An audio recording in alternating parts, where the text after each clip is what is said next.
أعوذ بالله من الشيطان الرجيم بسم الله الرحمن الرحيم سبحان الذي أسرى بعبده ليلا من المسجد الحرام إلى المسجد الأقصى پاک ہے یعنی اللہ رب العالمین جو لے گیا اپنے خاص بندے کو راتوں رات مسجد حرام سے مسجد اقصی تک۔ اللہ تعالیٰ فرماتا ہے اسرا بھی، اللہ نے سیر کرایا۔ حضرت سیدنا محمد رسول اللہ صلی اللہ علیہ وسلم خود سیر پر نہیں گئے بلکہ رب العالمین نے سیر کرایا زمین سے آسمانوں تک۔ کیوں؟ یا کوئی قیاس کر کے معراج شریف کا انکار نہ کرے۔ فرمایا اسرا بعبدہ، اپنے خاص بندے کو، یہ نہیں فرمایا اپنے نبی کو یا اپنے رسول کو، بلکہ فرمایا اپنے بندے کو۔ حضرت عیسیٰ علیہ السلام آسمان تک گئے اور نصارہ نے معجزات دیکھے تو ابن اللہ یعنی اللہ کا بیٹا کہنا شروع کر دیا۔ اب امام الانبیاء محمد الرسول اللہ صلی اللہ علیہ وسلم عرش مجید سے لوح قلم سے آگے نکل گئے، کہیں یہ دیکھ کر کوئی گمراہ نہ ہو جائے جس طرح نصارہ حضرت عیسیٰ کی شان میں گستاخی کر کے گمراہ ہو گئے۔ فرمایا بعبدہ لیلاً، اپنے خاص بندے کو رات کے وقت۔ فرمایا رات کے وقت، اس میں ایک حکمت یہ بھی تھی کہ حقیقت محمدیہ صلی اللہ علیہ وسلم بے حجاب جلوگر، سب نیند میں مشغول، کسی آنکھ میں طاقت نہیں ہے کہ نظر بڑھ کر دیکھ لے۔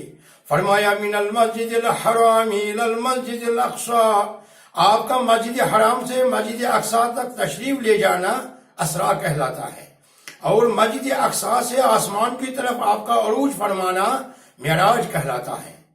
اللہ تعالیٰ نے اپنے حبیب محمد مصطفیٰ صلی اللہ علیہ وسلم کو فضیلت معراج سے وہ خصوصیت عطا فرمائی جس کے ساتھ کسی پیغمبر کو مشرف نہیں فرمایا، اور اپنے محبوب صلی اللہ علیہ وسلم کو بحالت بیداری وہاں پہنچایا جہاں تک کسی کو پہنچنے کا شرف نہیں بخشا۔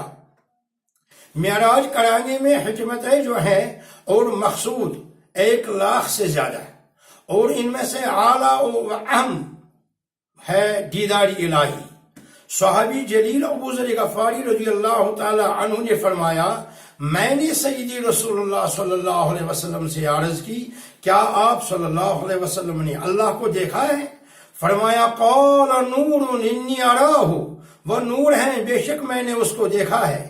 صحابی عظیم عبداللہ ابن عباس رضی اللہ تعالی عنہما کا فرمان ہے صحیح سند کے ساتھ، کیا تعجب کرتے ہو اس بات سے کہ خلق خاص حضرت ابراہیم کے لیے، کلام خاص موسیٰ کے لیے، اور رؤیت یعنی دیدار کے ساتھ ملاقات محمد صلی اللہ علیہ وسلم کے لیے، اور رؤیت یعنی دیدار کے ساتھ ملاقات محمد حبیب اللہ صلی اللہ علیہ وسلم کے لیے ہیں؟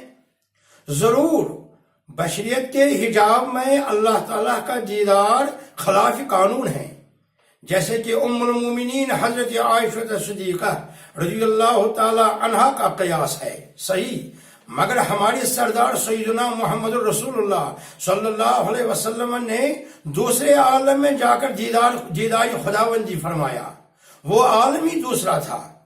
آپ صلی اللہ علیہ وسلم کو اس عالم نور میں داخل کیا گیا جہاں جبریل امین علیہ السلام نے عرض کی، لو دنوت انملۃ لا احترقت، اگر میں ایک انگلی کے پورے کے برابر آگے بڑھوں تو جل کر خاکستر ہو جاؤں۔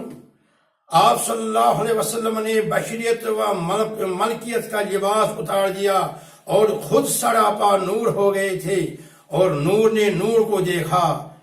وصلی اللہ علی نور۔